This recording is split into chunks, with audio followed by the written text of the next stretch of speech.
আমাদের ভাগ্যটাই এমন, কখন কী ঘটে যায় সেটা আমরা জানি না, কিন্তু যেটা ঘটে সেটা কিন্তু আমাদের ভাগ্যে অবশ্যই নির্ধারণ করাই থাকে। আসসালামু আলাইকুম, হ্যালো বিয়াস, কেমন আছেন আপনারা? আশা করি আল্লাহ তাআলার অশেষ রহমতে ভালোই আছেন। আলহামদুলিল্লাহ, আমিও ভালো আছি। বরাবরের মতো নতুন দিনে নতুন আরেকটা ভিডিও নিয়ে আপনাদের সামনে আমি আজ হাজির হয়েছি। সবাইকে জানাই আমার ইউটিউব চ্যানেলের পক্ষ থেকে আন্তরিক অভিনন্দন এবং মোবারকবাদ। এই যে ভিডিওটি আমি আজ শুরু করলাম সকালের খানা দানা থেকে। কাল আমার ভিডিও আপনারা দেখতে পেয়েছেন যে আমাদের বাসার অবস্থা খুবই খারাপ। গত কয়েকদিনে বর্ষায় আমাদের রুমের ভিতরে পানি উঠে গেছে। তারপর সকালে আলু সিদ্ধ, ভাত আর ডিম ভাজি আর তরকারি এসছে, সেটা দিয়ে খাওয়া দাওয়া শেষ করে চলে আসলাম এই যে মশলার কোটা বাছা করতে। যেহেতু রান্নাবান্না তো করতেই হবে খাওয়ার জন্য, এই যে আমি কুটে বেছে নিলাম। খাওয়া তো কখনো থেমে থাকে না, যাই হোক যত অসুবিধা হোক খাওয়া দাওয়া রান্নাবান্না সেটা তো করতেই হবে। দেখেছেন যে বাসায় পানি ঢুকে আমাদের কি অবস্থা, রান্নাবান্না খুব অসুবিধা। তাই সিম্পলি যা রান্নাবান্না করা যায় খুব তাড়াতাড়ির ভিতরে, তাই জন্য আজকে এই যে বাজার থেকে ডাল আনা হলো। ডালগুলো আমি এখন এই কন্টেনারের ভিতরে উঠিয়ে রাখছি, এখান থেকে প্রয়োজন মাফিক নিয়ে রান্নাবান্না করা যাবে। যেহেতু বাজার আনলে প্রথমে আমি বাজারগুলো গুছিয়ে নেই, তাই পেঁয়াজ রসুন কেটে এই বাজারগুলো এখন আমি গুছিয়ে রাখছি। যেহেতু এখানে নিচে বসে কিংবা যে পালেই হোক না কেন আমাদের কাটা বাছা করার খুবই অসুবিধা, তাই যাতে কাটা বাছা কম লাগে সেই জন্য সেইভাবে বাজার করে নিয়ে আসা হয়েছে। এই যে ডালগুলো এখন রান্না করা হবে, আমি এখান থেকে নিয়ে রান্না করতে পারবো। তারপর এই যে নিয়ে আসা হয়েছে কিছু ট্যাংরা মাছ, এইগুলো এখন চারিদিকে বর্ষা অ্যাভেলেবেল পাওয়া যাচ্ছে, তাই এই মাছগুলো বাজার থেকে নিয়ে আসা হয়েছে। এখন আপনারা বলবেন যে ছোটো মাছগুলো কাটবো কীভাবে? সমস্যা তো আছেই, তারপরেও তো রান্না বান্না খাওয়া দাওয়া সেটা তো থেমে নেই, জীবন তো থেমে নেই। অনেক কষ্টকর হলেও এগুলো কাটা বাছা করতে হবে। কাটা বাছা করে এগুলো রান্না করতে পারলে তো খাওয়া যাবে, কারণ এই মাছগুলো অনেক সুস্বাদু। এখন বর্ষার সময় অ্যাভেলেবেল পাওয়া যায়, তাই নিয়ে আসা হয়েছে। এই দেখুন কিছু কাটা হয়েছে। এই মাছ ছাই না দিয়ে কাটা যায় না, তাই একটু ছাই লাগিয়ে কাটিয়ে নিচ্ছে। তারপরে এই যে ধোয়ার জন্য চলে আসলাম। এইভাবে একটা পলিথিন হাতে ভেসাই, তারপরে কিন্তু মাছগুলো ধুতে হয়, না হলে হাতটা নষ্ট হয়ে যায়। তো ভিউয়ার্স, আপনারা এই টিপসটা ফলো করতে পারেন যে হাতে একটা পলিথিন দিয়ে, এই পলিথিনটা যেন শক্ত হয়। যে কোনো কিছুর একটা পলিথিন হলে হাতে জড়িয়ে নিয়ে এইভাবে করলে হাতটাও সুরক্ষিত থাকে আর মাছটাও সুন্দরভাবে পরিষ্কার করা যায়। এইভাবে ডলে ডলে মাছটা সুন্দরভাবে আলতো হাতে ধুয়ে নিতে হবে। বেশি জোরে জোরে ঘষা দিলে মাছটা আবার নষ্ট হয়ে যেতে পারে। এই দেখুন অনেকক্ষণ ধরে আমি মাছটা ঘষে ধুয়ে নিয়েছি। আমার মাছটা অলরেডি ডান, প্রায় হয়ে যাওয়ার মতো, পরিষ্কার হয়ে যাওয়ার মতো। এখন আমি শুধু পানি পাল্টে অনেকক্ষণ ধরে ধুয়ে নেব। তো ভিউয়ার্স, সবাই আমাদের জন্য একটু দোয়া করবেন যাতে আমরা এই বর্ষার ভিতরে পানির ভিতরে সুস্থ থাকতে পারি। সবার কাছে চাওয়া ছাড়া আমাদের কোনো উপায় নেই। আল্লাহর রহমত তো কামনাই করছি, আর আপনাদের দোয়া, আমরা সবার জন্য দোয়া করি। এই যে আমার মাছ ধোয়ার ফাইনাল লুক, মাছটা আমাদের ধোয়া শেষ, রান্নার জন্য একদম প্রস্তুত। তারপরে এই যে কিছু আলু যেটা আমি কেটে নিয়েছি, ওই যে দেখালাম ডাউল দিয়ে এইগুলো রান্না করা হবে। তারপরে এই যে কিছু ডিম, এখানে আছে 4টা চীনের হাঁসের ডিম আর 2টা মুরগির ডিম, এই কয়টা দিয়ে ওই ডালগুলো এখন এই যে ডালগুলো আমি কন্টেনারে রাখছিলাম, এখান থেকে কিছু ডাল নিয়ে রান্না করা হবে। তো চলুন এখন ডিমগুলো সিদ্ধ করে, এই যে খোসা ছাড়ানো হয়ে গেছে, আমি এখানে বসে খোসাগুলো ছাড়াই নিলাম। আমার কাজ আস্তে আস্তে ধীর গতিতে হলেও আগায় যাচ্ছে। তারপরে এই যে কিছু ডাল নিয়ে আমি এখানে সিদ্ধ করে রেখেছি, যেহেতু ডিম দিয়ে রান্না করা হবে আগে থেকে সিদ্ধ করে নিয়েছি। তারপরে চলে আসলাম এই যে চুলায় একটা প্যানে তেল গরম করে যে আস্তে আস্তে ডিমগুলো ছেড়ে দিচ্ছি। ডিমগুলো যেহেতু ধুয়ে রাখছি, এতে পানি আছে, এইভাবে ডিমগুলো দিতে গেলে হাতে অনেকটাই তেল ছিটিয়ে লাগে, তাই তেল যাতে ছিটিয়ে না লাগে ধীরে ধীরে অত্যন্ত সতর্কতার সাথে আমি আস্তে আস্তে একটা করে ডিম এখানে দিয়ে দিচ্ছি। তা ভিউয়ার্স, আপনাদের যদি এই পর্যন্ত দেখে কোনো অংশে একটু ভালো লেগে থাকে, প্লিজ লাইক দিয়ে একটু দেখা শুরু করবেন, কারণ আমি ভিডিওটা কিন্তু আপনাদের জন্য তৈরি করি। আপনারা যদি আমার ভিডিওটা একটু লাইক দিয়ে কন্টিনিউ করেন, আমার সাপোর্ট করেন, তাহলে কিন্তু আমি আপনাদের জন্য নতুনভাবে ভিডিও তৈরি করতে ইন্সপায়ার্ড হব। কারণ ইউটিউব প্ল্যাটফর্ম এমন একটি প্ল্যাটফর্ম যেখানে কিন্তু একা একা কখনো আগানো সম্ভব নয়, সকলকে সাথে নিয়ে একসঙ্গেই আগাতে হবে। তাই আমি আপনাদের কাছে একটি রিকোয়েস্ট, আপনারা লাইক দিয়ে ভিডিওটা কন্টিনিউ করবেন, যাতে আমি আপনাদের জন্য নতুন ভিডিও আরও তৈরি করতে পারি, কারণ সবাইকে নিয়েই তো আগাতে হবে।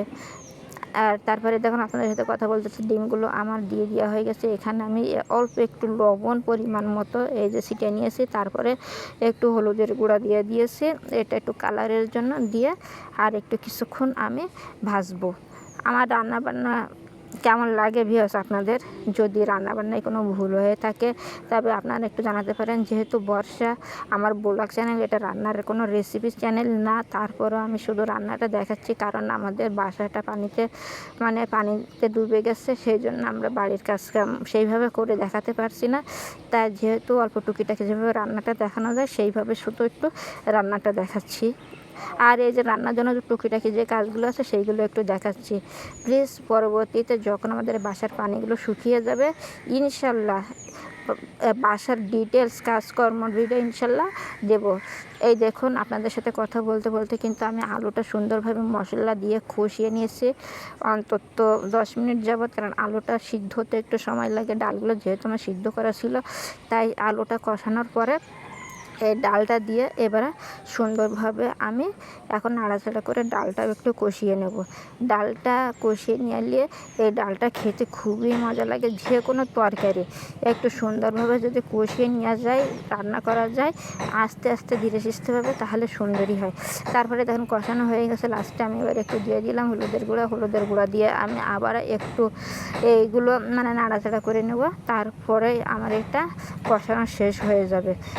জানি রান্নাবান্নার রেসিপি আপনারা অনেকেই অনেক কিছু পারেন, অনেক কিছু দেখেছেন। আমার এটা সিম্পল একটা বাসার রান্না, আমরা যেভাবে দৈনন্দিন জীবনে রান্না বান্না করি সেটাই আমি দেখাচ্ছি। এটা কোনো রেসিপি চ্যানেল না। আমি আবারও বলছি, শুধু সাময়িক সমস্যার কারণে আমি শুধু রান্নার ভিডিওটা ইনক্লুড করছি, আর একটু রান্না সম্পর্কিত যে সমস্ত টুকিটাকি কাজ সেইটা আমি ইনক্লুড করতে পারছি। আপনারা তো বুঝতেই পেরেছেন যে আমাদের অসুবিধা কত, বাসার ভিতরে পানি উঠলে যে কত অসুবিধা হয়, যাদের ওঠে তারাই বুঝতে পারে। তাই আপনারা শুধু আমরা ভিডিওটা দেখতে থাকুন আর আমাদের জন্য একটু দোয়া করতে থাকুন, যাতে আমরা খুব দ্রুতই এই পানি থেকে মুক্তি পেতে পারি। আর আপনাদের জন্য আমাদের পুরো বাসার ডিটেলস ভিডিও, আমাদের পুরো দৈনন্দিন কাজের ভিডিও আপনাদের সাথে আরও সুন্দরভাবে আমি উপস্থাপন করতে পারি। আমাদের এই যে পাশের বাসার একটু কাজ হচ্ছে, কনস্ট্রাকশনের কাজ হচ্ছে, পাশে বাসা রিপেয়ার করতেছে, তাই সেই বাসার কাজ হচ্ছে বলে এই শব্দটা হচ্ছে। প্লিজ সবাই একটু ইগনোর করবেন শব্দটি, আর ইগনোর করে আমার ভিডিওর কথাটা আর ভিডিওটা একটু কন্টিনিউ করবেন সবাই। এই শব্দের জন্য আমি আবারও বলছি সবার কাছে সরি। সব শব্দটা ইগনোর করে আমার ভিডিওটা একটু দেখবেন সবাই, আমি আশা করছি। এই দেখুন, আপনাদের সাথে কথা বলতে বলতে হলুদ দেওয়ার পরে সুন্দরভাবে আর একটু কষিয়ে তারপরে পানি দিয়ে এই আমি ঢেকে দিলাম। তারপরে এই যে আরও কিছুক্ষণ জ্বালানোর পরে আমার এই অবস্থা হয়েছে ডাউলের। তারপরে এই যে ডিমগুলো ভেজে রাখছিলাম সেই ডিমগুলো আমি এখন এর সাথে অ্যাড করে দিলাম।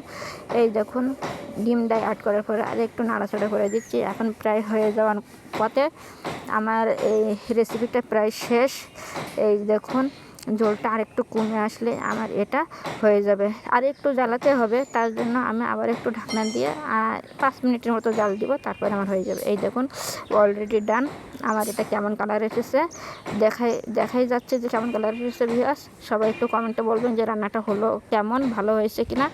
এই যে তারপর আরেকটা রেসিপি, এই যে মাছগুলো কুটে গেছে ধুয়ে রাখছিলাম, সেই মাছগুলো এখনই ভাজার জন্য এখানে নিয়ে চলে আসলাম। একটা প্যান নিয়ে তেল গরম করে এটা একটু ভেজে নিচ্ছে। যেহেতু এই মাছটি শুদ্ধ ঝোল করা হবে না, এটা আলু দিয়ে ভুনা করা হবে, যেটা রেসিপির সামনে আসতেছে। আপনারা একটু মনোযোগ সহকারে ধীরে ধীরে দেখতে থাকুন, তাহলে সব বুঝতে পারবেন। আমি এই যে কড়াইয়ের উপরে এই যে মাছগুলো দিয়ে দিলাম। এবার হালকা একটু ভেজে তেলটা গরম করেছি, তেলের উপর মাছটা ছেড়ে দিয়ে হালকা একটু ভেজে তারপরে আমি এটা আস্তে আস্তে নামিয়ে ফেলবো। নামিয়ে এটা আলু দিয়ে কষিয়ে তারপরে আমার এই রেসিপিটা আমি শেষ করব, যেটা আপনারা ধীরে ধীরে সব স্টেপ ভেজে দেখতে পারবেন। এখন আমার এগুলোও কিন্তু ভাজা শেষ। আমি আর একটা পাত্র এখান থেকে উঠিয়ে নিচ্ছি। এই দেখুন, আস্তে আস্তে করে আমি উঠিয়ে নিচ্ছি। যেহেতু এগুলো খুব ছোট্ট মাছ, এগুলো আস্তে আস্তে খুব যেইস্তে নাড়াচাড়া করতে হয়। যদি দ্রুত করা যায় তাহলে কিন্তু নষ্ট হয়ে যাবে, সব কাটা বাইর হয়ে যাবে। তাই এটা খুব আলতো হাতে একটু সময় নিয়ে একটু যত্নের সাথে করতে হবে। দেখুন আমি কত সাবধানতার সাথে কত যত্নের সাথে করছি। তারপরে এই যে তেল নিয়েছি, ওই যে রান্নার তেল রান্না করার জন্য।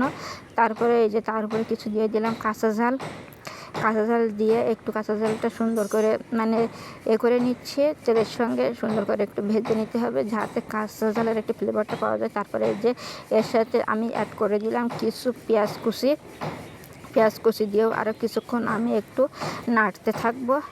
ভিউয়ার্স জানি আপনাদের এসে আমাদের পাশের বাসার এই যে কনস্ট্রাকশনের কাজের শব্দে আপনারা খুব হয়ে গেছেন। তারপর আমি আবারও সরি বলছি এই শব্দের জন্য। এটা ছাড়া কোনো উপায় নেই, সারাদিনই শব্দ হচ্ছে। তারপরেও আপনারা একটু মনোযোগ দিয়ে দেখবেন প্লিজ সবাই। এই যে তারপরে আমি আস্তে আস্তে সব মশলা এক এক করে সব ইনক্লুড করলাম এর ভিতরে। এবার দিয়ে দিয়েছি কিছু শুকনো ঝাল পেস্ট, সেটাও দিয়ে আমি এটাই করব, কারণ শুকনো ঝাল না দিলে তরকারিটা আমাদের কাছে জন্য একটা মানে যে সুন্দর কালার সেটা আসে না, তাই দিয়ে দিলাম। তারপরে এই যে দিয়ে দিলাম আরও কিছু পেঁয়াজ বাটা। এই যে মাছটা ঝোল করবো, এতে পেঁয়াজ বেশি দিলে খুব ভালো লাগে। তারপরে এই যে মশলার বাটি পুরোটাই যা ছিল সব কিছু দিয়ে এখন সুন্দরভাবে নাড়াচাড়া করব। আস্তে আস্তে আমার মশলাগুলো কষানো শেষ হয়ে যাবে। এবারে মশলা আমার কষানো শেষ। তারপরে দিয়ে দিলাম এই যে আলু, যে আলুগুলো মাছের জন্য কাটা হয়েছে, দেখুন ছোট্ট ছোট্ট করে চিকন চিকন করে কাটছি। এই রেসিপিটা আমাদের বাসায় সবাই মানে যে কয়জন আমরা ফ্যামিলি মেম্বার আছে সবাই পছন্দ করে, তাই এটা করা হচ্ছে। এই যে এখন আমার কষানো শেষ হয়ে গেছে। তারপরে একটু হলুদের গুঁড়ো আমি এখানে অ্যাড করে দিচ্ছি। হলুদের গুঁড়ো অ্যাড করে দিয়ে আবারও আমি আর একটু নাড়াচাড়া করে নেব, যাতে হলুদের যে গন্ধটা সেটা যেন না খায়। তাই আমি আর একটু ভালোভাবে সুন্দর করে এটা আর একটু নাড়াচাড়া করবো। দেখুন ভিয়াস, হলুদটা দিলে কালারটা পুরোটাই চেঞ্জ হয়ে যায়। আমার কাছে হলুদ দেওয়ার পরে তরকারির কালারটা দেখতে অনেক জোশ লাগে, কারণ হলুদ দিয়ে তরকারির কালারটা সুন্দর করে সব সময়। তাই হলুদটা লাস্টে দিয়ে এবারে একটু পানি দিয়ে দিচ্ছি। পানি দেওয়ার পরে এবার এইগুলো এবারে ঢেকে দেবো। ঢেকে দেওয়ার পরে আমার এই রেসিপিটার ভিতরে শুধু অ্যাড করতে হবে মাছটা অ্যাড করতে পারলে আমার এই রেসিপিটা ইনশাল্লাহ হয়ে যাবে। তা ভিয়া এই ভিডিও এই পর্যন্ত যারা একটু ধৈর্য সহকারে দেখলেন তাদেরকে সবাইকে জানাই অসংখ্য অসংখ্য ধন্যবাদ, কারণ আপনারা আমার সাথে থেকে এই ভিডিওটা এই পর্যন্ত দেখেছেন, তাই আপনাদেরকে অসংখ্য ধন্যবাদ। এইভাবে আমার সবসময় সাথে থাকবেন। আর যারা প্লিজ লাইক কমেন্ট শেয়ার করে আমার সাথে থাকবেন তাদের জন্য আরও স্পেশালি ধন্যবাদ। আমার সাথে এই পর্যন্ত থাকার জন্য many many many many thanks সবাইকে। যাই হোক, আমার আজকের রান্নাটা কিন্তু অলরেডি ডান। আমার সব কয়টা রেসিপি হয়ে গেছে। আজ এই পর্যন্ত সবার কাছ থেকে বিদায় নিচ্ছি। আল্লাহ হাফেজ, আসসালামু আলাইকুম।